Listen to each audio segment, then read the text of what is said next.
Bonjour à tous messieurs dames, j'espère que vous allez bien. J'aimerais ce soir vous raconter une petite histoire.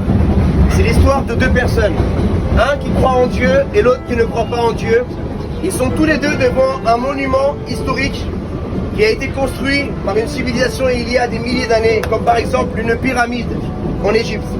Alors celui qui est croyant, il est dit à celui qui est non croyant, tu sais, celui-là, cette pyramide, c'est le fruit du hasard. Il y a une explosion et cette pyramide est apparue là. Alors celui qui est croyant, celui qui est athée, il dit mais qu'est-ce que tu me racontes, c'est ridicule.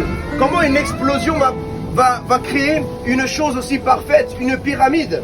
Mais le croyant lui dit mais si, parce que c'est exactement ce que tu m'avais enseigné tout à l'heure.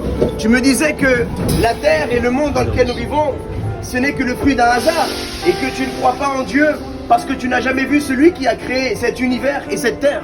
Mais aujourd'hui, messieurs, dames, nous voyons pas ceux qui ont créé les pyramides. Nous n'avons jamais connu ceux qui ont construit tous ces monuments qui datent de l'époque de l'Empire romain, des Babyloniens, des Sumériens, des Grecs ou d'autres peuples. Mais nous croyons que c'est ces gens-là qui l'ont construit. Parce que vous croyez, même si nous sommes athées, nous croyons quand même. Et aujourd'hui, messieurs et dames, ce que j'aimerais vous dire, c'est que non seulement Dieu nous demande de croire en lui, il est notre créateur, mais il a d'abord cru en vous, il croit en vous, et il croit tellement en vous qu'il vous laisse encore aujourd'hui un jour de plus, afin que vous puissiez lui ouvrir votre cœur. Le Seigneur croit que vous êtes une personne bien et que vous pouvez aujourd'hui prendre la plus belle décision qui est de se repentir pour tout le mal que nous avons pu commettre dans notre vie. Et il n'y a personne dans ce wagon aujourd'hui qui puisse dire je n'ai pas fait quelque chose de mal parce que ça fait de lui un menteur. Aujourd'hui, nous tous qui sommes là, même des enfants peuvent dire des mensonges. Nous avons tous un jour volé, menti, insulté quelqu'un, trahi quelqu'un, été infidèle. Messieurs, dames, nous avons tous commis des erreurs. C'est pourquoi nous appelons des êtres humains. Parce que, comme on dit, l'erreur est humaine. L'être humain commet les erreurs du péché. Mais Dieu qui a tant aimé le monde, dit la Bible, a donné son Fils unique, Jésus-Christ, qui lui est parfait, qui n'avait commis aucun péché.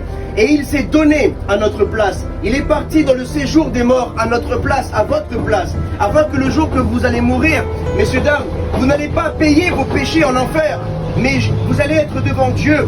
Et ce sera Jésus-Christ, votre avocat, qui va vous défendre pour tout le mal que vous avez fait, parce qu'il a pris votre place à la croix. C'est vous et moi qui devions être à la croix, être crucifiés il y a 2000 ans. Mais lui, il a fait par amour pour nous. Alors, l'évangile que vous avez entendu aujourd'hui, c'est un ancien athée qui vous l'a parlé. J'étais athée pendant 19 ans. Je suis né en France, j'ai été éduqué à la française, je ne croyais pas en Dieu.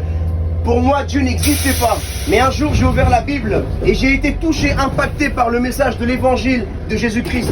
Et si je vous parle de cela, messieurs, dames, c'est parce qu'un jour, vous qui entendez ce message, qui êtes croyant ou non croyant, vous allez confronter la mort. Et vous allez vous rendre compte, juste avant de mourir, que tout ce que vous avez fait sur terre, qui n'était pas spirituel, n'aura servi à rien. Parce que tout l'argent que vous avez amassé, ou bien tous les voyages que vous avez faits, vous ne les emporterez pas avec vous, messieurs, dames. Mais je viens vous dire que Dieu vous aime. Il ne vous juge pas, il ne vous condamne pas, mais il veut sauver votre âme. Alors s'il y a quelqu'un dans ce train, pardonnez-moi, qui peut se réconcilier avec Dieu, et si tu aimerais ouvrir ton cœur à Dieu, si tu aimerais mettre ta foi en Jésus-Christ, tu n'as qu'à une prière à faire simplement là où tu es. Dieu ne te demande pas d'aller dans une synagogue, une mosquée ou une église. Dieu te demande simplement d'être dans ton cœur, avoir un cœur sincère. Et le plus important pour Dieu, c'est de pardonner les personnes qui t'ont fait du mal dans la vie. Et c'est de se repentir pour tout le mal que nous avons pu faire et de reconnaître que nous sommes pécheurs et que nous avons besoin de Dieu. Tu peux simplement dire, Seigneur, aujourd'hui je t'ouvre mon cœur. Je te demande pardon pour tout le mal que j'ai fait dans ma vie. Je veux être quelqu'un de bien. Je veux aimer mon prochain. Je veux pardonner mes ennemis. Et je veux, Seigneur, bénir ceux qui me maudissent. Au nom de Jésus-Christ.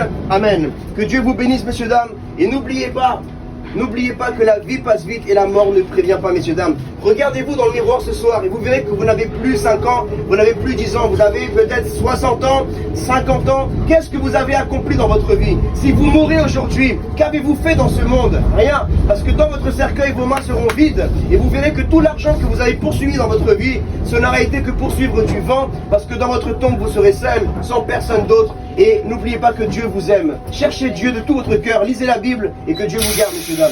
Bonne soirée.